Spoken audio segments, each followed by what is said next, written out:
ఒక అంటే మతతత్వం అనేది నా మతం గొప్పది, ఇతరుల మతాలు నాకు వ్యతిరేక మతాలు అనేటువంటి ఒక భావన సగటు మత సభ్యుల్లో ఒక తరం నుంచి ఇంకో తరానికి ఈ సంఘటనలు క్యారీ చేయడానికి దోహదపడ్డాయి. మన హిస్టారికల్ కాన్సెప్ట్ చూసుకుంటే ఇండియన్ నేషనల్ కాంగ్రెస్‌కు ఒక అపోహ ఉండే. ఏదది? అది హిందువుల పార్టీ అని. కారణం ఏంటి? మొహమ్మద్ అలీ జిన్నా చేసినటువంటి ప్రొపగండా.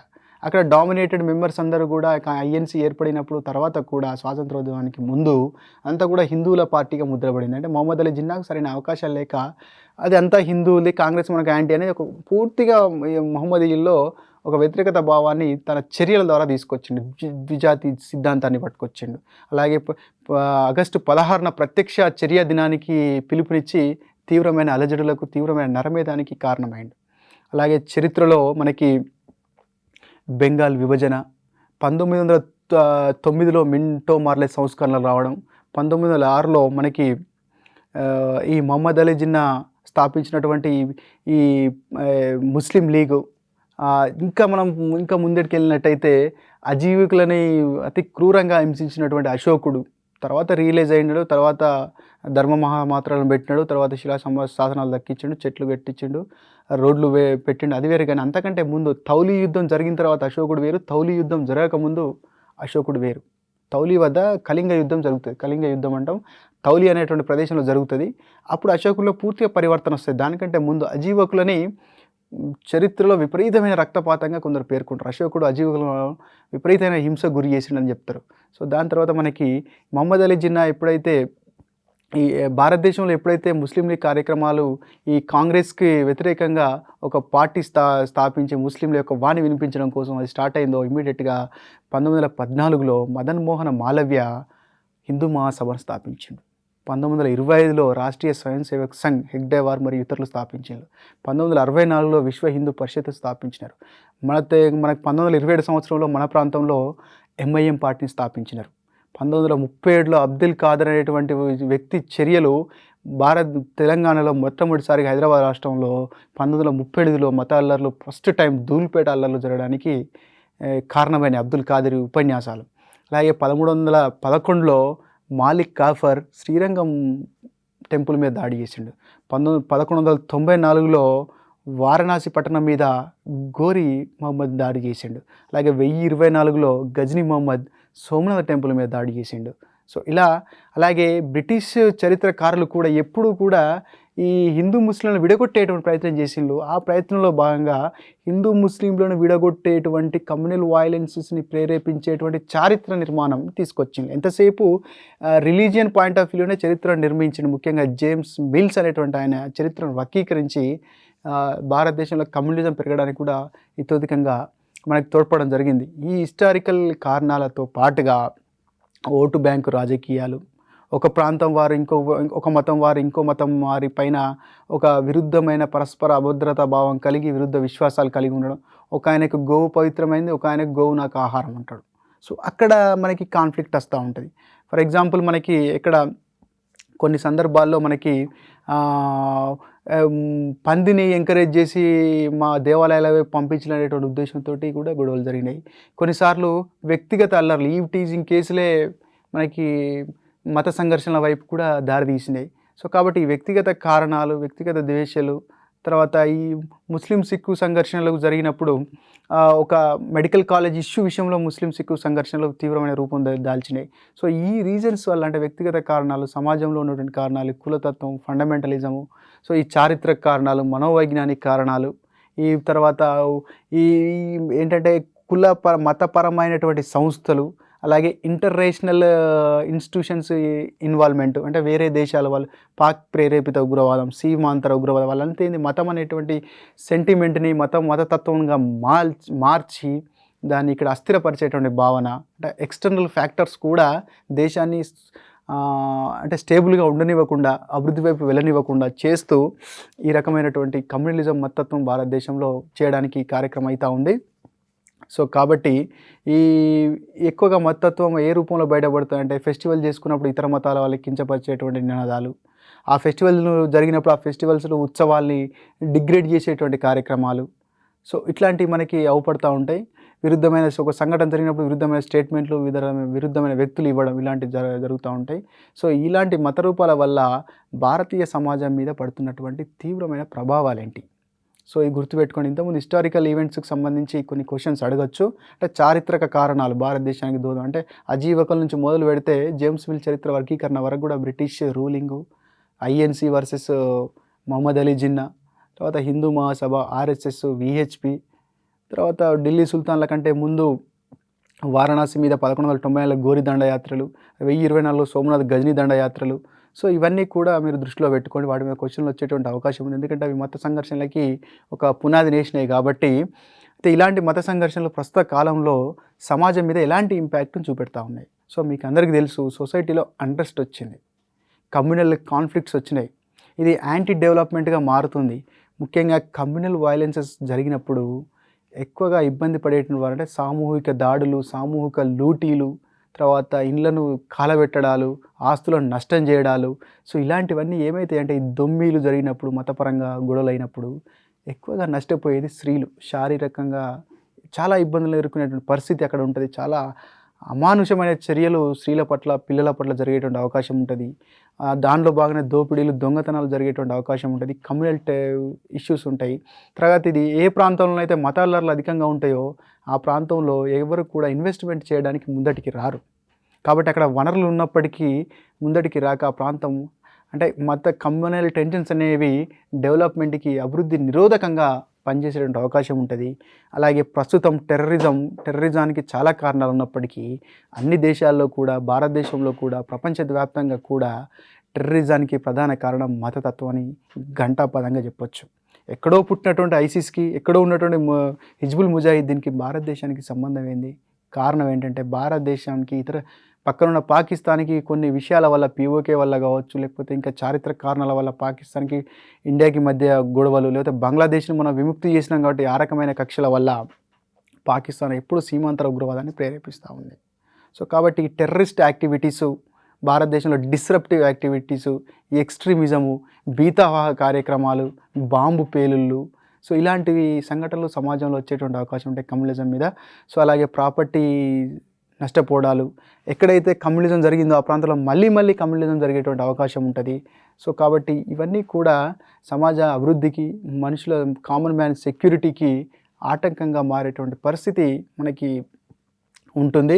సో, భారతదేశంలో ఈ కమ్యూనల్ టెన్షన్స్ వల్ల జరిగినటువంటి ముఖ్యమైన సంఘటనల నుంచి కూడా ప్రశ్నలు వచ్చేటువంటి అవకాశం ఉంటుంది. కాబట్టి ఒకసారి మీరు బాగా గుర్తుపెట్టుకోవాల్సింది గోధ్రా సంఘటన, అయోధ్య సంఘటన. ఈ రెండింటి నుంచి ప్రశ్న వచ్చేటువంటి అవకాశం ఉంటుంది.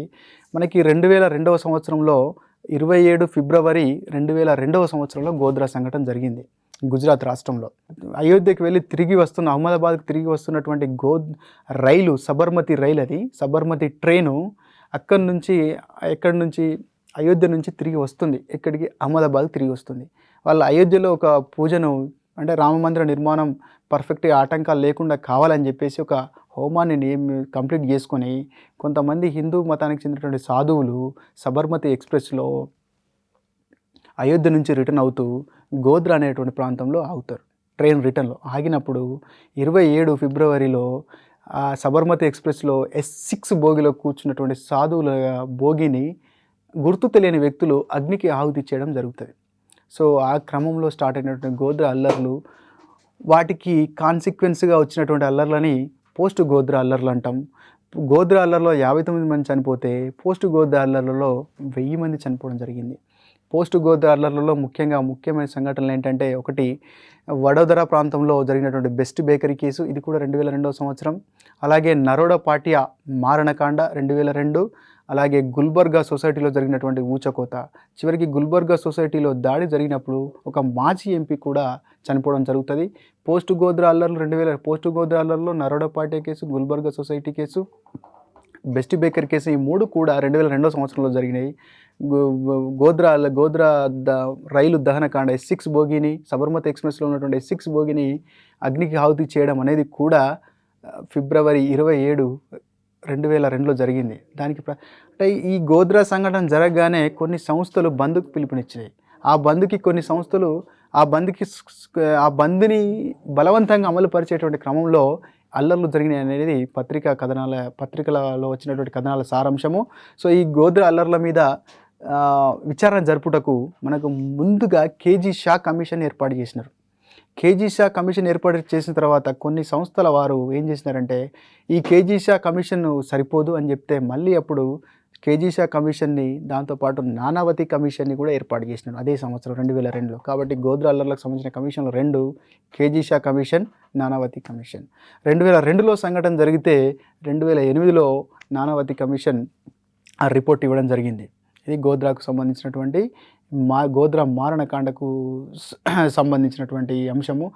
సో ఇక్కడ సరయు నది ఒడ్డున ఉన్నటువంటి అయోధ్య పట్టణంలో మనకి 1528వ సంవత్సరంలో బాబ్రీ మసీదు కట్టినట్టుగా మనకు చరిత్రలో చూస్తే అర్థమవుతుంది. 1528లో బాబ్రీ మసీదు కట్టినప్పుడు ఆ బాబ్రీ మసీదు పక్కనే రామాలయం కట్టాలనేటువంటి ఉద్దేశంతో కళ్యాణ్ సింగ్ ఎప్పటి నుంచో పోరాడుతున్నారు. విహెచ్పి, ఆర్ఎస్ఎస్ లాంటి సంస్థలు 1528వ సంవత్సరంలో 1528వ సంవత్సరంలో బాబ్రీ మసీద్ నిర్మాణం జరిగితే 1992వ సంవత్సరంలో అప్పుడు ఉత్తరప్రదేశ్ ముఖ్యమంత్రిగా ఉన్నటువంటి కళ్యాణ్ సింగ్ రామ మందిరానికి తన అనుమతినిస్తాడు. తర్వాత మ్యాటర్ సుప్రీంకోర్టు వరకు వెళ్తుంది, అలా పెండింగ్లో ఉంటుంది కో స్టేటస్లో. అయితే అక్కడ ఏం జరిగిందంటే 1992వ సంవత్సరంలోనే డిసెంబర్ 6, 1992న అద్వానీ ప్రారంభించినటువంటి రథయాత్ర అయోధ్యకు చేరుకుంటుంది. అదే రోజు కరసేవకులు బాబ్రీ మసీద్ మీద దాడి చేసి బాబ్రీ మసీద్ని విధ్వంసం చేయడం జరుగుతుంది. దాన్నే బాబ్రీ సంఘటనగా చెప్పుకోవడం జరుగుతుంది. సో ఎవరి వాదనలు ఎలా ఉన్నా ఈ బాబ్రీ సంఘటన మీద నియమించినటువంటి కమిషన్ లిబ్రహాన్ కమిషన్ తన రిపోర్ట్ని బాబ్రీ విధ్వంసానికి సంబంధించిన సంఘటన రిపోర్ట్ని 2009లో ప్రజెంట్ చేయడం జరిగింది. సో 2009లో ప్రజెంట్ చేయడం జరిగింది. డిసెంబర్ 6నే యాంటీ కమ్యూనల్ డేగా కొంతమంది వ్యక్తులు భారతదేశ సమాజంలో జరుపుకుంటారు. యాంటీ కమ్యూనల్ డేగా డిసెంబర్ 6ని జరుపుకుంటుంది, ఎందుకంటే ఆ రోజు బాబ్రీ విధ్వంసం జరిగింది కాబట్టి. సో ఈ 2 ముఖ్యమైన సంఘటనలతో పాటుగా కొన్ని యాక్టివిటీస్ కనుక మనం చూసుకుంటే హైదరాబాద్ రాష్ట్రంలో అబ్దుల్ ఖాదిర్ ప్రసంగాల వల్ల మొట్టమొదటి జరిగినటువంటి అల్లర్లు, అంటే పెద్ద ఎత్తున మొట్టమొదటి జరిగినటువంటి అల్లర్లు వ్యక్తిగత స్థాయిలో కాకుండా సమాజ స్థాయిలో జరిగినటువంటి మత సంఘర్షణ 1938 ధూల్పేట మత సంఘర్షణలు. అది హైదరాబాద్ రాష్ట్ర చరిత్రలో జరిగిన మొట్టమొదటి అల్లర్లు. దాని తర్వాత 1984లో ఇందిరాగాంధీ హత్య అనంతరం జరిగినటువంటి సిక్కుల ఊచకోత, 1988లో బీదర్ సంఘటన, 1987 మీరట్ సంఘటన.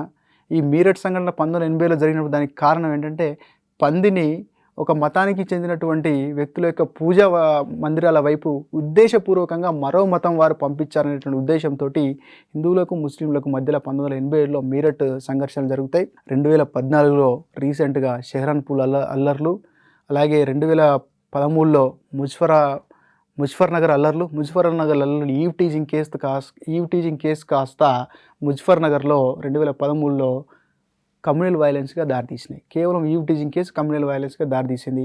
1996లో దారా సింగ్ అనేటువంటి ఒక మతోన్మాది గ్రహం స్టెయిన్స్ అనేటువంటి ఒక ఫాదర్ని అతి కిరాతకంగా దహనం చేయడం జరుగుతుంది, సజీవ దహనం. కారణం ఏంటంటే ఆ ప్రాంతంలో అతడు టీబీ రోగులకు, ఒరిస్సాలోని కొన్ని ప్రాంతాల్లో టీబీ వ్యాధిగ్రస్తులకు సేవలు అందిస్తూ గ్రహం స్టెయిన్స్ ఆస్ట్రేలియా నుంచి వచ్చి ఇక్కడ సెటిల్ అవుతాడు. సో ఈయన మత మార్పులకు పాల్పడుతున్నారనేటువంటి ఉద్దేశంతో అతన్ని సజీవ దహనం చేయడం జరుగుతుంది. ఈ సంఘటన 1996లో జరిగింది. ఈ సంఘటనలో ముద్దాయి దారం సింగ్ అనేటువంటి వ్యక్తి. 2007లో కందమాల్ సంఘటనలు. సో ఇలా చెప్పుకుంటూ పోతే చాలా సంఘటనలు జరిగిన. ఇందులో మాత్రం మీరు గుర్తుపెట్టుకోవాల్సింది ముఖ్యంగా అయోధ్య సంఘటన, గోద్రా సంఘటన, వాటి మీద కమిషన్లు. మనకు తెలుసు ముంబై అల్లర్లు జరిగినప్పుడు దాని మీద వచ్చినటువంటి కమిషన్ శ్రీకృష్ణ కమిషన్, బాగా గుర్తుపెట్టుకోండి. సో ఇక్కడ ప్రభుత్వం ఏం చేస్తుందంటే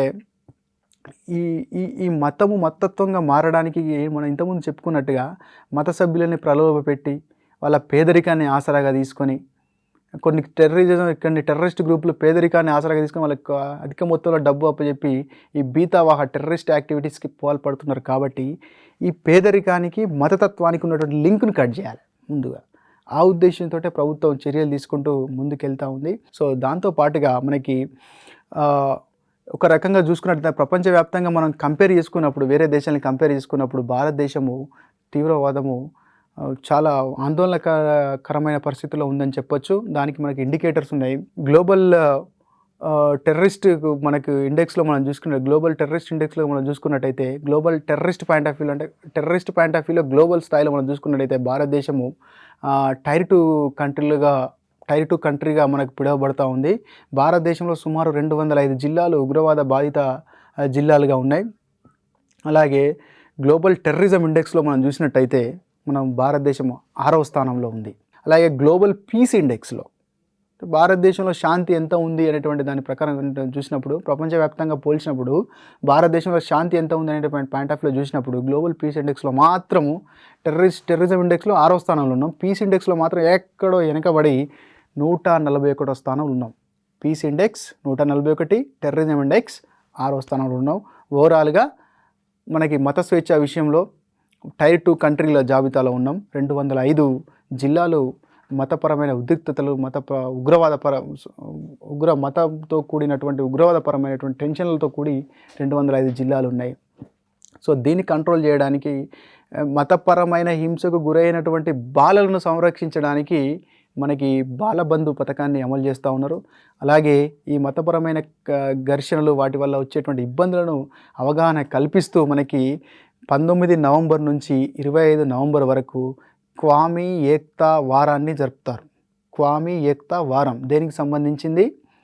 జనాల్లో మతపరమైనటువంటి దుర్మార్గపు ఆలోచనలు తీసివేయడానికి, అవగాహనలు పెంపొందించడానికి, మతత్వానికి వ్యతిరేకంగా జాతీయ సమైక్యతకు సూచికగా క్వామీ ఏక్తా వారాన్ని 19 నవంబర్ నుంచి 25 నవంబర్ వరకు వరుసగా వారం రోజుల పాటు జరుపుతారు. సో దాంతోపాటుగా మనకి 1962వ సంవత్సరంలో నేషనల్ ఇంటిగ్రేషన్ కౌన్సిల్ని ఏర్పాటు చేయడం జరిగింది. జాతీయ సమగ్రతా మండలి 1962వ సంవత్సరంలో ఏర్పాటు చేయడం జరిగింది.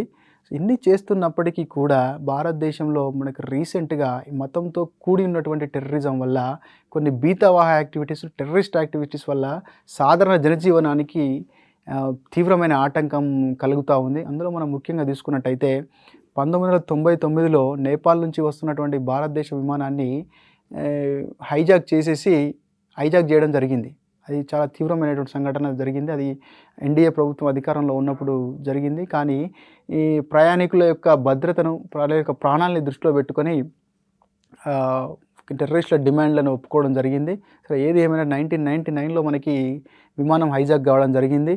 సెప్టెంబర్ 11న పార్లమెంటుపై దాడి జరిగింది.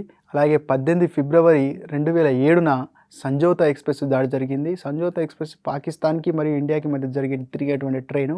ఆ ట్రైన్ మీద అంటే ఇట్లా 2 దేశాల మధ్య రవాణా సౌకర్యాలు ఉంటే ఎక్కడ మంచి సుహృద్భావ వాతావరణం వస్తుందని చెప్పేసి సంజోతా ఎక్స్ప్రెస్ మీద 2007 18 ఫిబ్రవరిన దాడి జరిగింది. మన హైదరాబాద్లో, మన తెలంగాణ రాష్ట్రంలో 25 ఆగస్టు 2007న గోకుల్ చాట్ లుంబిని పార్క్ బాంబు పేలుళ్లు జరిగినవి. అలాగే నవంబర్ 26, 2008న ముంబైలో వరుస పేలుళ్లు జరిగినవి. 1993లో ముంబైలో మత అల్లర్లు జరిగినవి. మత అల్లర్ల మీద వేసినటువంటి కమిషన్ శ్రీకృష్ణ కమిషన్. హైదరాబాద్లో 2007లో మక్కా మసీదులో బాంబు పేలుళ్లు జరిగినవి.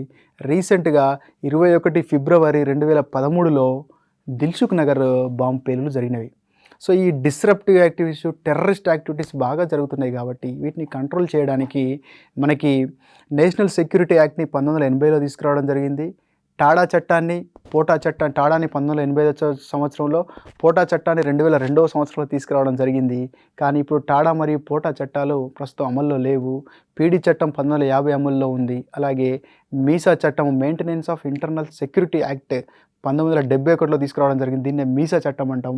ఈ మీసా చట్టం కూడా తీవ్రవాద నిరోధక కార్యక్రమాలను అణచివేసేందుకు ఇతోధికంగా తోడ్పడుతున్నాయి.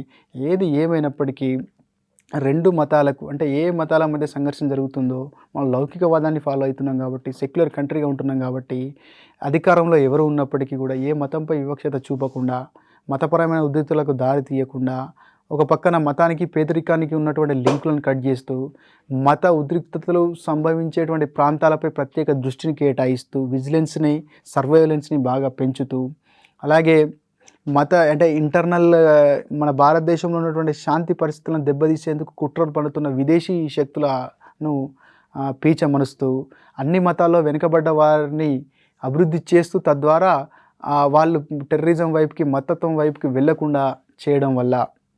సో ఇలా సమగ్రమైన ప్రణాళికతో ముందుకెళ్ళినప్పుడు మతత్వాన్ని అంతరించేందుకు అవకాశం ఉంది.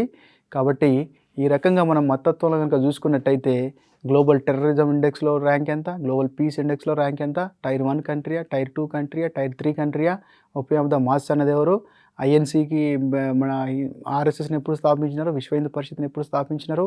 సో అలాగే జేమ్స్ మిల్కీ చరిత్ర మన భారతదేశంలో మతత్వం పెరగడానికి గల సంబంధం ఏంటి, ముంబై పేలుళ్ళు లేనిది కాందహార్కు మళ్లించినప్పుడు మన విమానాన్ని హైజాక్ చేసి కాందహార్కి ఎప్పుడు మళ్లించినారు. సో గోకుల్ చాట్ పేలులు. సో ఇలా డిఫరెంట్ యాంగిల్లో మీరు మతత్వాన్ని బాగా స్టడీ చేసినప్పుడు సులభంగా ఏ పాయింట్ ఆఫ్ నుంచి వచ్చినా మనకు క్వశ్చన్ చేయొచ్చు. ముఖ్యంగా ఇందులో మీరు గుర్తుపెట్టుకోవాల్సింది రామ్ అహూజా చేసిన 3 వర్గీకరణలు, అలాగే టీకే ఉమెన్ చేసినటువంటి 6 రకాల వర్గీకరణ, దానికి ఎగ్జాంపుల్స్ బాగా గుర్తుపెట్టుకోండి. తప్పకుండా 1 నుంచి 2 మార్కులు సులభంగా సాధించేటువంటి అవకాశం ఖచ్చితంగా ఉంటుంది.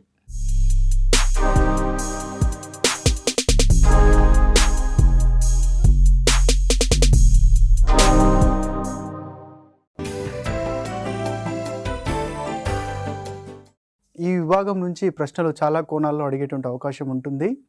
ఫర్ ఎగ్జాంపుల్ కోసల డిమాండ్ ఏ రాష్ట్రానికి సంబంధించింది, విదర్భ డిమాండ్ ఏ రాష్ట్రానికి సంబంధించింది, ఉల్ఫా వేర్పాటువాదం ఏ రాష్ట్రానికి సంబంధించింది, ఉల్ఫా ఫుల్ ఫామ్ ఏంటి, త్రిపుర టైగర్స్ ఏ రాష్ట్రానికి సంబంధించింది, కర్బీ అంగ్లాంగ్ డిమాండ్ ఏ రాష్ట్రానికి సంబంధించింది, అంతర్రాష్ట్ర వేర్పాటువాదానికి ఎగ్జాంపుల్ ఏంటి, సెషనిస్ట్ వేర్పాటువాదానికి ప్రాంతీయవాదానికి ఎగ్జాంపుల్ ఏంటి, రాష్ట్రాంతర ప్రాంతీయవాదానికి ఎగ్జాంపుల్ ఏంటి, అంతర్రాష్ట్ర ప్రాంతీయవాదానికి ఎగ్జాంపుల్ ఏంటి. సో వాటితో పాటుగా ప్రాంతీయవాదం వల్ల ఉపయోగాలేంటి, నష్టాలేంటి, భారతదేశంలో ప్రాంతీయవాదం ఉద్భవించడానికి గల కారణాలేంటి, ప్రాంతీయవాదం దేశ సమగ్రతకి ఎలా ఇబ్బంది కలిగిస్తుంది, ప్రాంతీయ అస్తిత్వం అనేది ప్రజల్లో బలంగా ఉండడానికి దోహదపడినటువంటి అంశాలేంటి, ఈ ప్రాంతీయవాదాన్ని తగ్గించడానికి, అలాగే వచ్చినటువంటి ప్రాంతీయవాదాలని అంటే న్యాయబద్ధమైనటువంటి ప్రాంతీయవాదాలని నిలబెట్టడానికి మనకి రాజ్యాంగపరంగా ఏముంది, అలాగే 2 రాష్ట్రాల మధ్య జరిగేటువంటి నదీ జలాల వివాదాలు లాంటివి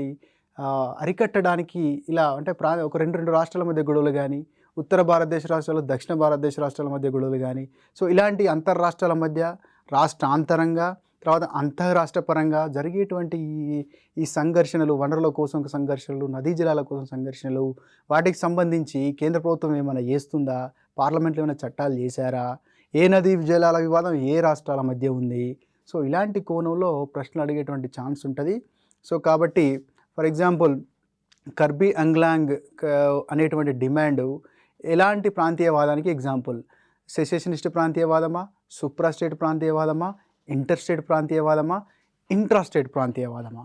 సో ఇలా మనకి అడిగేటువంటి స్వభావం ఉంటుంది. కాబట్టి ఇందులో మనకు ప్రాంతీయతత్వం అంటే ఏంటి, ప్రాంతీయతత్వం ఎందుకు వస్తుంది, ప్రాంతీయతత్వాన్ని పెంపొందించేటువంటి కారకాలేంటి, ప్రాంతీయతత్వం యొక్క నెగిటివ్ షేడ్స్ ఏంటి, ప్రాంతీయతత్వం యొక్క పాజిటివ్ షేడ్స్ ఏంటి, ప్రస్తుతం భారతదేశంలో ఎలాంటి ప్రాంతీయతత్వాలు వాదాలు ఉన్నాయి, అందులో మంచి వాదాలు ఏంటి అంటే డెమోక్రటిక్ వేలో ముందడికి వెళ్ళేటువంటి వాదాలేంటి, బ్యాలెన్స్డ్గా అడిగేటువంటి వాదాలేంటి, అలా కాకుండా ఎక్స్ట్రీమిజం తోటి సెషనిజం తోటి ముందడికి వెళ్ళేటువంటి వాదాలు ఏమున్నాయి, ఏ రాష్ట్రాల్లో ఎలాంటి ప్రాంతీయవాదాలు ఉన్నాయి, ఆ క్రమంలో ఎక్స్ట్రీమిజం దారిలో పయనిస్తున్నటువంటి ఒక అంటే సెషనిస్ట్ ఐడియాలజీ ఉన్నటువంటి ఈ ఎక్స్ట్రీమిస్ట్ గ్రూపులు ఏమున్నాయి, అవి ఏ రాష్ట్రానికి సంబంధించినవి, వాటి ఫుల్ ఫామ్లు కూడా అడగచ్చు, ఒక్కొక్కసారి ఫుల్ ఫామ్ అడగచ్చు.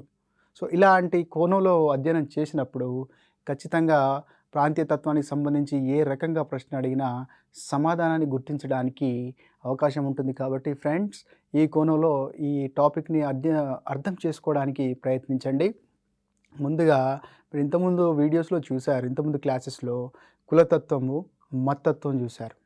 అలాగే ఇక్కడ ప్రాంతీయతత్వం అనేది ఏంటంటే ఒక మనిషికి తాను పుట్టినటువంటి నేల మీద, తను పెరిగినటువంటి సంస్కృతి మీద, తన చుట్టుపక్కల ఉన్నటువంటి వాతావరణం మీద చిన్నప్పటి నుంచి కలిసి పెరిగినాడు కాబట్టి, అతని సంస్కృతిలో భాగమైంది కాబట్టి, అతని సామాజికంలో భాగమైంది కాబట్టి, ప్రతి వాళ్ళకి ఆ భూమిపుత్రులకి అంటే ఆ ప్రాంతంలో జన్మించిన వారికి తమ ప్రాంతం మీద ప్రేమ, మమకారము, వాటితో ఒక మానసికమైనటువంటి సంబంధం, లైవ్లీహుడ్ రిలేటెడ్ సంబంధం అనేది తప్పకుండా ఉంటుంది.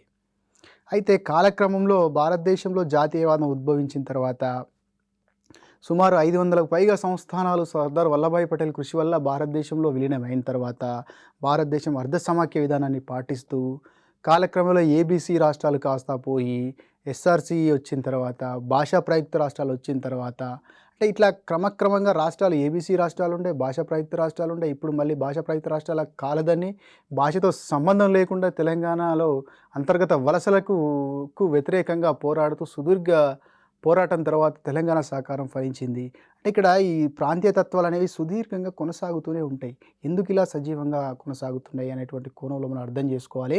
అంటే ఒక ప్రాంతానికి చెందినటువంటి ప్రజలు వివిధ రకాల కారణాల వల్ల ఉమ్మడి అన్యాయాలను వివిధ రంగాల్లో ఎదుర్కోవడం వల్ల వాళ్ళందరూ ఉమ్మడిగా తమ ప్రాంతం పట్ల ఐక్యతా భావంతో జరుగుతున్నటువంటి అన్యాయాలను వ్యతిరేకిస్తూ సరి అయినటువంటి అధికారి ముందు ఒక రిప్రజెంటేషన్ ఇచ్చి మాకు అన్యాయం జరుగుతుంది, మా ప్రాంతానికి ఇలాంటి నష్టాలు జరుగుతున్నాయి, మా భాషను ఇలా తొక్కేస్తున్నారు, మా మాండలికాన్ని ఇలా తొక్కేస్తున్నారు, మా సంస్కృతిని అలా హీనపరుస్తున్నారు, మా ప్రాంతంలో అంతర్గత వలసలు అధికమైపోయి వలస కాలనీగా మారుతుంది, మాకు విద్య ఉపాధి ఉద్యోగ అవకాశాల్లో సమాన అవకాశాలు కల్పించట్లేదు, ఒక బాగా అభివృద్ధి చెందిన వారిని వెనుకబడ్డ వారిని కలిపి ఒకే రాష్ట్రంలో ఉండడం వల్ల ఈ రాష్ట్రంలో ఉన్నటువంటి వనరులన్నీ వాళ్ళకే వెళ్తున్నాయి, లేదా పక్క రాష్ట్రం వాళ్ళు ఈ రాష్ట్రానికి సంబంధించి మాకు న్యాయమైన నీటి వాటను ఇవ్వట్లేదు. కర్ణాటక తమిళనాడు మధ్య జరుగుతున్న సంఘటన అంటే ఒక ప్రాంతానికి సంబంధించిన వ్యక్తులకు ఉమ్మడిగా అన్యాయాలు జరుగుతున్నప్పుడు వివిధ రంగాల్లో డిఫరెంట్ స్పేర్స్లో కల్చరల్ సెక్టార్లో, ఫైనాన్షియల్ సెక్టార్లో, ఎంప్లాయ్మెంట్ సెక్టార్లో, రీసోర్స్ సెక్టార్లో, ఎడ్యుకేషనల్ సెక్టార్లో, పొలిటికల్ పార్టిసిపేషన్లో, తర్వాత అధికార భాగస్వామ్యంలో సరైన ప్రాతినిధ్యం రానప్పుడు, అన్ని రంగాల్లో వారి యొక్క వాటా రానప్పుడు, వేరే ప్రాంతం వారు వీళ్ళ మీద పెత్తనం చెలాయించినప్పుడు ప్రజల్లో సామూహికంగా ఒక మన ప్రాంతము మనం పాలించుకోవాలి, మన మీద వేరే వాళ్ళు పెత్తనం చేస్తున్నారు అనేటువంటి భావనతో సామూహికంగా తమ ప్రాంతానికి ప్రత్యేక ప్రతిపత్తి కానీ, మా ప్రాంతం మీద ఎవరి అధికారం ఉండకూడదు, మాకే ప్రత్యేక రాష్ట్రం కావాలనేటువంటి భావన వల్ల వచ్చేదే ప్రాంతీయ తత్వం. సో మనకు శ్రీరామ్ మహేశ్వరి అనేటువంటి వారి యొక్క అభిప్రాయంలో చూసినట్టయితే ఒక ప్రాంతము ఐకమత్యంగా ఉమ్మడిగా వేరొక ప్రాంతం నుంచి వేరుగా ప్రకటించుకునేటువంటి మనస్తత్వాన్ని విధానాన్నే మనం ప్రాంతీయతత్వం అని చెప్పినారు. ప్రాంతీయతత్వం అంటే ఇక్కడ ఒకటేంటంటే తన ప్రాంతం మీద అంతులేని అభిమానం ఉండడం, వేరే ప్రాంతం వారు తన ప్రాంతం మీదకి వచ్చి దోపిడీ చేసినప్పుడు వారి పట్ల వ్యతిరేకతని ప్రదర్శించడాన్నే మనం ప్రాంతీయతగా మనం చెప్పొచ్చు. ఇక్కడ మనకు ఉండాల్సిన కోణాలు ఏంటంటే ఒక ప్రాంతం వారికి ఉమ్మడి అన్యాయాలు జరగడం, రకరకాల యాంగిల్లో భాషాపరంగా సంస్కృతిని తొక్కేయడం, భాషను తొక్కేయడం, ఉద్యోగాలు రాకుండా చేయడం, ఉపాధి లేకుండా చేయడం, వనరులను దోపిడీ చేయడం, నదీ జలాలు రాకుండా చేయడం, ఇలా రకరకాలుగా అణచివేతకు గురి చేసినప్పుడు, సామాజిక సాంస్కృతిక రాజకీయ ఆర్థికపరమైన అణచివేతకు గురి చేసినప్పుడు, అభివృద్ధి కార్యక్రమాలని సమతులంగా పంచనప్పుడు, తర్వాత అంతర్గత వలసలు అధికమైనప్పుడు, సాంస్కృతిక పెత్తనం చెలాయించినప్పుడు, సరైన రాజకీయ రాజకీయ అధికారంలో సరైన వాటా కల్పించినప్పుడు, లేదా రాష్ట్రాలు ఏర్పడినటువంటి ప్రాతిపదికలకు లేదా ఏమైనా ఉంటే ఒప్పందాలకు సరైన మార్గంలో అమలు పరచకుండా వాటి తుంగలో తొక్కేయడము. సో ఇలాంటి కారణాల వల్ల ఇక్కడ బలంగా అంటే చారిత్రక కారణాల వల్ల ఆయా ప్రాంతాల్లో బలమైన ప్రాంతీయ అస్తిత్వం ఉంది కాబట్టి ఆ అస్తిత్వాలు మళ్ళీ జీవం పోసుకొని మాకంటూ ప్రత్యేక రాష్ట్రం కావాలని ముందుకు రావడం జరుగుతుంది. సో ఇలాంటి దాన్ని మనం ప్రాంతీయతత్వం అంటాం. ప్రాంతీయతత్వంలో మనకు కనపడేటువంటి అంశాలు ఏంటంటే ఉమ్మడి అన్యాయాలను ఎదుర్కోవడం, ఉమ్మడి సంస్కృతిని కాపాడుకోవడం, భాషను కాపాడుకోవడం, తమ ప్రాంతానికి సంబంధించిన వనరుల మీద ఇతరుల పెత్తనాన్ని అడ్డుకునేటువంటి ప్రయత్నం చేయడం, అలాగే తమ ప్రాంతానికి కావాల్సిన ఉమ్మడి వనరులను సాధికారికంగా సంపాదించుకోవడం. సో ఇలాంటి లక్షణాలు మనకు క్లియర్గా ప్రాంతీయతత్వం నందు కనబడతాయి. ఈ ప్రాంతీయతత్వం అనేది ఒక వ్యక్తి ఎక్స్ప్రెస్ చేసేది కాదు, ఒక ప్రాంతానికి సంబంధించిన వ్యక్తులందరూ ఉమ్మడిగా ఎక్స్ప్రెస్ చేసేటువంటి ఒక సామాజిక వ్యక్తీకరణగా మనం చెప్పుకోవచ్చు. ఎందుకంటే ఇది సామాజిక వ్యక్తీకరణ, ఇందులో ఉమ్మడి ప్రయోజనాలు, ఉమ్మడి ఆకాంక్షలు ఉన్నాయి కాబట్టి ప్రాంతీయతత్వము ఉమ్మడి సామాజిక వ్యక్తీకరణగా మనం చెప్పుకోవచ్చు. ఇక మనకి ఉమ్మడి ఈ ప్రాంతీయతత్వానికి ప్రధాన కారణాలు తీసుకుంటే చారిత్రక కారణాలు ఉంటాయి, మనోవైజ్ఞానిక కారణాలు ఉంటాయి, భౌగోళిక కారణాలు ఉంటాయి, తర్వాత రాజకీయ కారణాలు ఉంటాయి, ఆర్థికపరమైనటువంటి కారణాలు ఉంటాయి. చారిత్రక కారణాలు కనుక చూసుకున్నట్టయితే మన ఎగ్జాంపుల్ మన తెలంగాణ స్టేట్ని తీసుకుంటే ఇంతకు పూర్వం తెలంగాణ స్టేట్ స్వాతంత్రం రాకముందు బ్రిటిషర్స్కి ఫ్రెండ్లీ కాలనీగా ఉంది. స్వతంత్రం వచ్చిన తర్వాత భారతదేశంలో ఒక రాష్ట్రంగా మనకి ఉంది. కానీ తర్వాత కొన్ని కుట్రల వల్ల ఏం చేశారు, హైదరాబాద్ని తీసుకెళ్ళి ఆంధ్ర రాష్ట్రంతో కలిసి ఆంధ్రప్రదేశ్గా మార్చారు. అంటే తెలంగాణ రాష్ట్రం ఇంతకుముందు స్టేట్హుడ్ ఉంది, that is a historical reason. So అందువల్ల మళ్ళీ అన్యాయాలు జరిగినప్పుడు పూర్వం స్టేట్హుడ్కి వెళ్ళాల్సినటువంటి అవసరం అక్కడ ఏర్పడుతుంది. అలాగే భారతదేశంలో జాతీయవాదం అనేది బ్రిటిషర్స్ని వ్యతిరేకించే క్రమంలో ఏర్పడింది. కానీ అంతకుముందు ఉత్తర భారతదేశంలో రాజ్యాలు, దక్షిణ భారతదేశంలో రాజ్యాలని ఎప్పుడు కూడా భారతదేశంలో పొలిటికల్ నేషనాలిటీ కాకుండా జియోగ్రఫికల్ నేషనాలిటీ మాత్రమే. సో ఇక్కడ నేను చెప్పదలుచుకుంది ఏంటంటే, హైదరాబాద్ రాష్ట్రం ఇంతకుముందు స్టేట్హుడ్ ఉండే, తర్వాత ఆంధ్రప్రదేశ్తో కలిపినారు, తర్వాత అన్యాయం జరిగింది, దాన్ని రియలైజ్ అయినారు, అవగాహన వచ్చింది, తర్వాత ఏమైంది, ప్రాంతీయతత్వాన్ని ఉమ్మడిగా వ్యక్తీకరించి రాష్ట్రాన్ని సాధించుకున్నారు. సో ఇక్కడ ఇలాంటి చారిత్రక కారణాలు, అలాగే మతం కూడా మనకి ఒక కారణంగా చెప్పుకోవచ్చు. అంటే కొన్ని జాతులు ప్రత్యేక సంస్కారాలు, ప్రత్యేక సంస్కృతి కలిగినటువంటి జాతులు, ముఖ్యంగా మనకు ఈశాన్య ప్రాంతాల్లో సుమారు 200 జాతులు ఒక దగ్గర నివసిస్తూ ఉంటాయి.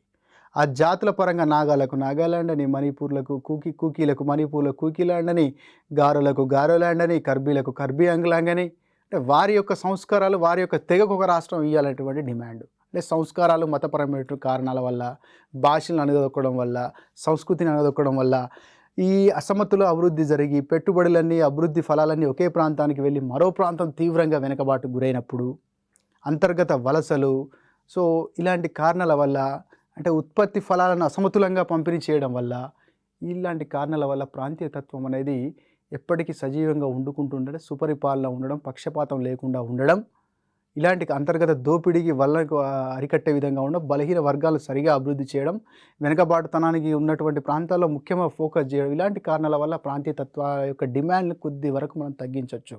అంబేద్కర్ గారు చెప్పినారు థాట్స్ ఆన్ స్మాల్ స్టేట్స్ అన్న గ్రంథంలో ఏం చెప్పినారు, అభివృద్ధి ప్రేరక ప్రగతిశీల ప్రాంతీయతత్వాన్ని, అభివృద్ధి ప్రేరక ప్రగతిశీల ప్రాంతీయతత్వాన్ని ఎప్పుడు ప్రోత్సహించాలి. చిన్న రాష్ట్రాలతోనే డీసెంట్రలైజేషన్ అయినప్పుడు బలహీన వర్గాలకు, మైనారిటీలకు, సామాజికంగా వెనుకబడ్డ వారికి సరియైన రక్షణ, రాజకీయ అవకాశాల్లో సమానత్వము, వనరుల్లో సమానత్వం అనేది చిన్న రాష్ట్రాల మాత్రమే సాధ్యమవుతుంది. అలాగే అడ్మినిస్ట్రేటివ్, అంటే బలహీన వర్గాల పాయింట్ ఆఫ్ వ్యూ నుంచి చూసినా, అడ్మినిస్ట్రేటివ్ పాయింట్ ఆఫ్ వ్యూ నుంచి చూసినా, ఎఫిషియన్సీ పాయింట్ ఆఫ్ వ్యూ నుంచి చూసినా, good governance point of view నుంచి చూసినా చిన్న రాష్ట్రాలే మేలైనవని అంబేద్కర్ అభిప్రాయపడడం జరిగింది. అలాగే హెచ్చర్ అనేటువంటి శాస్త్రవేత్త అంతర్గత వలసవాదం, జాతిపరమైనటువంటి భావనలు, ఈ ముఖ్యంగా దేశంలో అంతర్గత వలసవాదాలు, జాతిపరమైనటువంటి వైవిధ్యాలే భారతదేశంలో ప్రాంతీయతత్వానికి ప్రధాన కారణాలని చెప్పడం జరిగింది. దాంతోపాటు హర్డుగో అనేటువంటి శాస్త్రవేత్త ఏం చెప్పిందంటే, సంస్కృతి, భాష వైవిధ్యాలే దేశంలో ఉన్నటువంటి విపరీతమైన సంస్కృతిలో ఉన్నటువంటి చాలా వైరుధ్యాలు, భాషాపరమైనటువంటి వైరుధ్యాలే ప్రాంతీయతత్వానికి కారణాలైనవి. ఈ ప్రాంతీయతత్వాన్ని మనం గౌరవించినప్పుడు ఆయా ప్రాంతాల్లో భాష మరియు సంస్కృతి పరిరక్షించబడుతుందని అడ్డుకోనేటువంటి శాస్త్రవేత్త అభిప్రాయపడడం జరిగింది.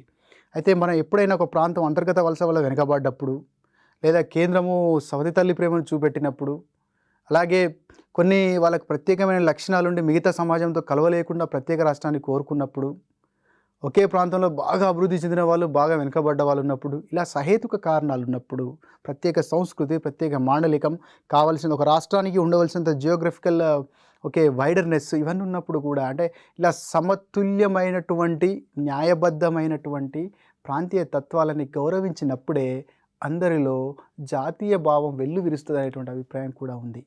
అందుకోసం ఒకవేళ మనం ఇన్ని సంవత్సరాలు తెలంగాణ రాష్ట్రం కోసం పోరాడినాం, పార్లమెంట్లో మనకి ఆర్టికల్ నిబంధన 3 ప్రకారము రాష్ట్రాన్ని ఏర్పాటు చేసే అవకాశం లేకపోతే అప్పుడు ఏమవుతుంది, మనకి రాజ్యాంగం మీద గౌరవం తగ్గేటువంటి అవకాశం ఉన్నది. ఈరోజు మనకి రాజ్యాంగం మీద చాలా గౌరవం ఉంది. మనం ఎందుకు కారణం ఏంటంటే, రాజ్యాంగంలో అధికరణ 3 ఉంది కాబట్టే తెలంగాణ రాష్ట్రం ఏర్పాటు అంత ఈజీగా సాధ్యమైంది. సో ఇక్కడ ఏంటంటే, ప్రాంతీయ తత్వాన్ని గౌరవించినప్పుడు, ఎలాంటి ప్రాంతీయ తత్వాలు, స్వార్థపరమైన, రాజకీయపరమైన, ప్రేరేపిత ప్రాంతీయ తత్వాలు కాకుండా న్యాయబద్ధమైన, వైబిలిటీ ఉన్నటువంటి, సో జెన్యూన్గా ఉన్నటువంటి ప్రాంతీయ తత్వాలు, డెమోక్రటిక్ వేలో ఉద్యమం కొనసాగినటువంటి ప్రాంతీయ తత్వాలు, ఉమ్మడి ఆకాంక్షలను వెలిబుచ్చినటువంటి ప్రాంతీయ తత్వాల్ని గౌరవించినప్పుడు ఆటోమేటిక్గా జాతీయత భావం కూడా ప్రజల్లో పెరుగుతుందనేటువంటి కోణంలో కూడా మనం ఆలోచించవచ్చు. సో ఇలా ప్రాంతీయతత్వాన్ని ఈ కోణంలో మనం సంరక్షించినప్పుడు ఆ ప్రాంతాల భాషను రక్షించిన వాళ్ళు అవుతాం, వారి ఆత్మగౌరవాన్ని రక్షించిన వాళ్ళు అవుతాం, వారి ప్రాంతీయ అస్తిత్వాన్ని కాపాడిన వాళ్ళు అవుతాం, అంతర్గత వలసల నుంచి వాళ్ళ దోపిడి నుంచి వాళ్ళని కాపాడిన వాళ్ళు అవుతాం, ఆ ప్రాంత వనరులు ఆ ప్రాంతానికే అందించిన వాళ్ళం అవుతాం. సో ఇవన్నీ కూడా ప్రాంతీయతత్వం వల్ల వచ్చేటువంటి ఉపయోగాలు. అట్ ద సేమ్ టైం ప్రాంతీయతత్వంలో కొన్ని డిమెరిట్స్ కూడా మనం ఉండొచ్చు.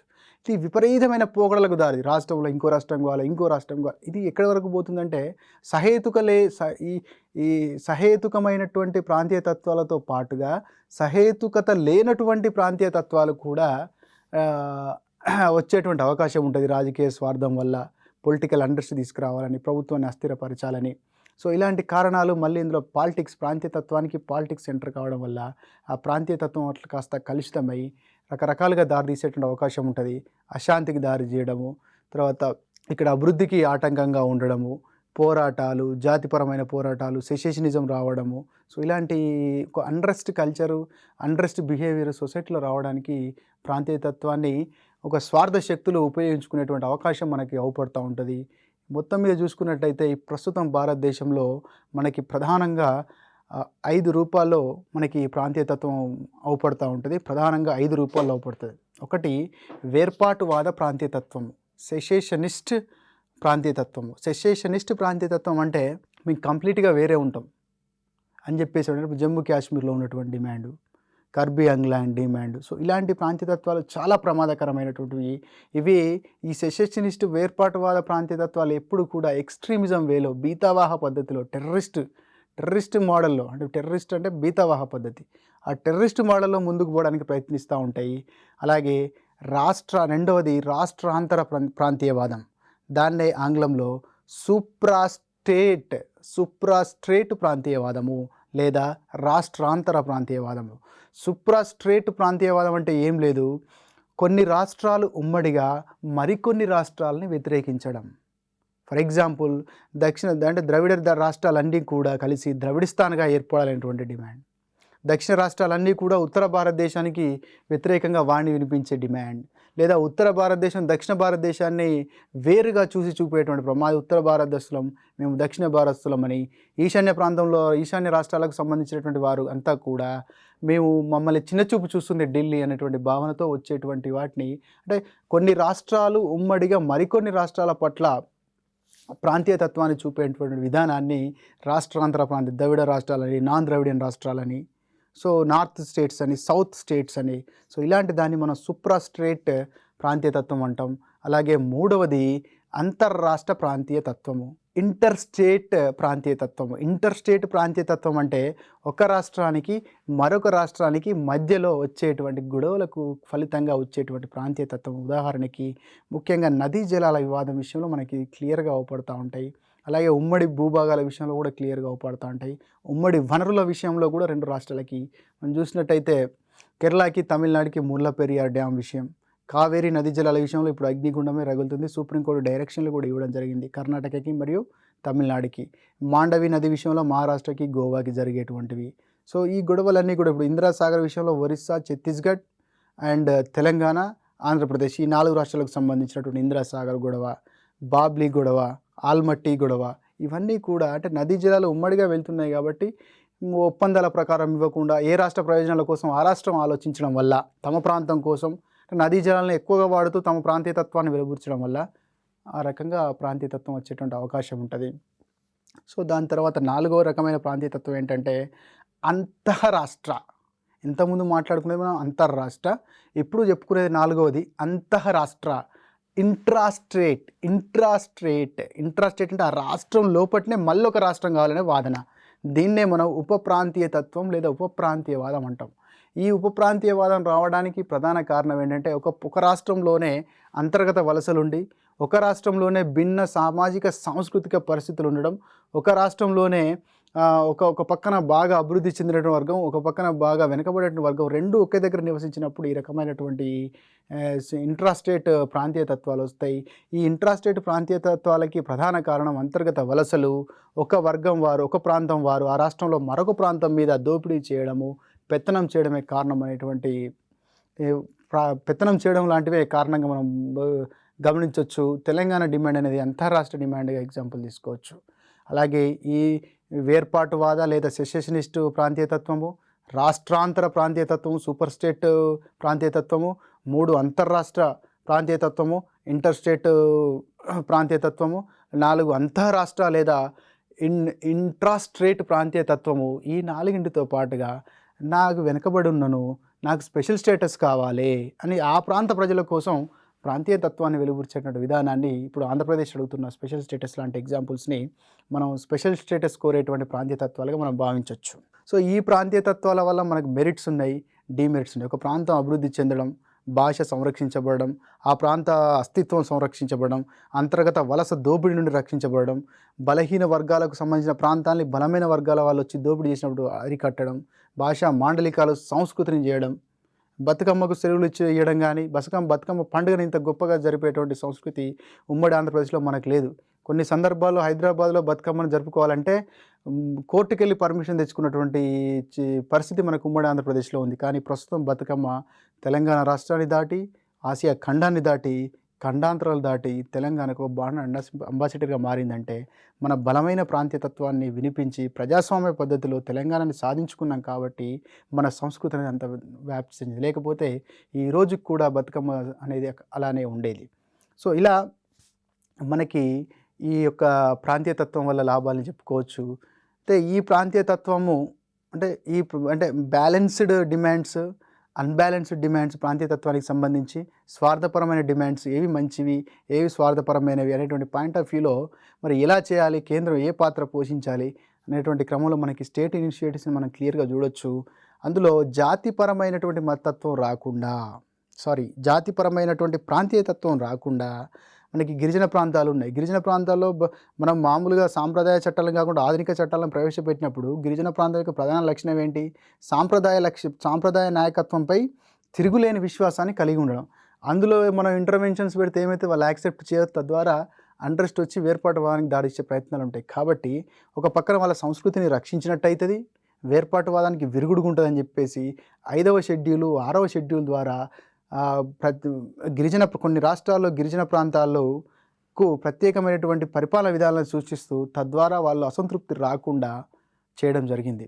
అలాగే నిబంధన 371 నుంచి 371J వరకు వివిధ రాష్ట్రాలకి స్వయం ప్రతిపత్తిని, వివిధ రాష్ట్రాలకి ప్రత్యేక అవకాశాలను కల్పిస్తూ తద్వారా అక్కడ ఉన్నటువంటి ప్రాంతీయ తత్వాల్ని, అక్కడ ఉన్న అసంతృప్తిని రాజ్యాంగబద్ధ రీతిలో కంట్రోల్ చేయడం జరిగింది. అలాగే మనకి రాజ్యాంగ అధికరణం 262 ప్రకారం వివిధ రాష్ట్రాల మధ్య ఉన్నటువంటి నదీ వివాదాలను పరిష్కరించే అధికారం పార్లమెంటుకు ఉంది.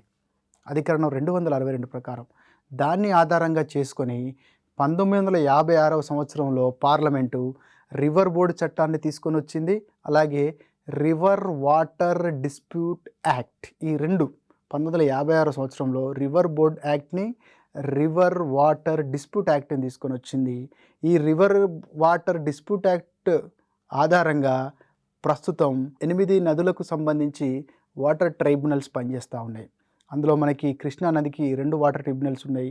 1969లో కృష్ణా 1, 2004లో కృష్ణా 2 ట్రిబ్యునల్, గోదావరి ట్రిబ్యునల్ 1969లో, నర్మదా ట్రిబ్యునల్ 1969లో, రావి మరియు బియాస్ ట్రిబ్యునల్ 1986లో, కావేరీ ట్రిబ్యునల్ 1990లో, వంశధార మరియు మాండవి ట్రిబ్యునల్ 2010వ సంవత్సరంలో ప్రారంభించి తద్వారా ఆ ట్రిబ్యునల్కి విస్తృత అధికారాలు ఇచ్చి ఏమైనా డిస్ప్యూట్స్ ఉంటే కవర్ చేయడానికి, అంటే రిజాల్వ్ చేయడానికి అధికారాలు ఇవ్వడం జరిగింది. ఆ రకంగా నదీ జలాల్లో కేంద్రం జోక్యం చేసుకుంటుంది 262 అధికారం ద్వారా వచ్చినటువంటి అధికారంతో. అలాగే 1971 సంవత్సరంలో మీకు తెలుసు ఈశాన్య రాష్ట్రాల్లో జాతులు అధికంగా ఉండి అక్కడ కొంచెం ఎక్స్ట్రీమిజము, తర్వాత మేము భారతదేశంలో భాగమైనటువంటి సంశయము, మాకు ప్రత్యేక రాష్ట్రం కావాలని అంటే అసమంజస కోరికలతో ఎక్స్ట్రీమిస్ట్ వేలో ముందటికెళ్ళేటువంటి ధోరణి, అంటే కొంచెం సెషేషనిజం లక్షణాలు ఉన్నటువంటి ధోరణి అక్కడ అవపడుతుంది. కాబట్టి ఆ ప్రాంతాన్ని కంట్రోల్ చేయడానికి, ఆ ప్రాంతంలో సమగ్ర అభివృద్ధి ద్వారా ఇలాంటి సెషేషనిస్ట్ లక్షణాలు, వేర్పాటువాద ధోరణి తగ్గించడానికి 1971 సంవత్సరంలో పార్లమెంటు ఈశాన్య మండలి చట్టాన్ని ఏర్పాటు చేసింది. 1971 సంవత్సరంలో ఈశాన్య మండలి చట్టాన్ని ఏర్పాటు చేసింది. అలాగే ఈశాన్య మండలి చట్టం 1971 ఆధారంగా ఈశాన్య ప్రాంతాల మండలిని 1972వ సంవత్సరంలో షిల్లాంగ్ నగరంలో ఏర్పాటు చేసింది. ప్రస్తుతం ఈశాన్య ప్రాంతాల మండలిలో 8 రాష్ట్రాలు సభ్యులుగా ఉన్నవి.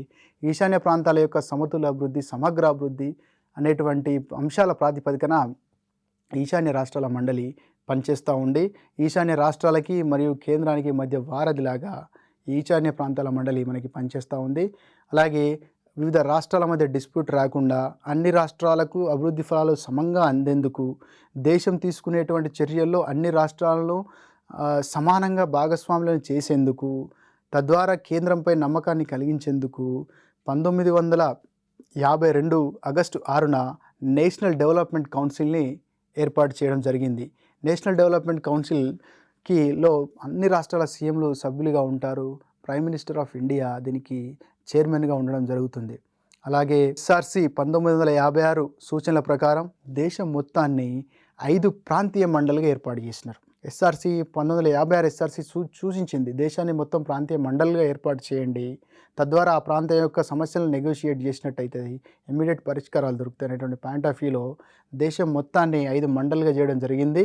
అందులో మనకి అలహాబాద్ కేంద్రంగా మధ్య మండలి, ఉత్తర ప్రాంత మండలి కేంద్రంగా ఢిల్లీ, అలాగే తూర్పు ప్రాంతంలో కలకత్తా కేంద్రంగా, పశ్చిమ ప్రాంతంలో బొంబాయి కేంద్రంగా, దక్షిణ ప్రాంతంలో చెన్నై కేంద్రంగా మనకి దేశవ్యాప్తంగా 5 ప్రాంతీయ మండలిని ఏర్పాటు చేయడం జరిగింది.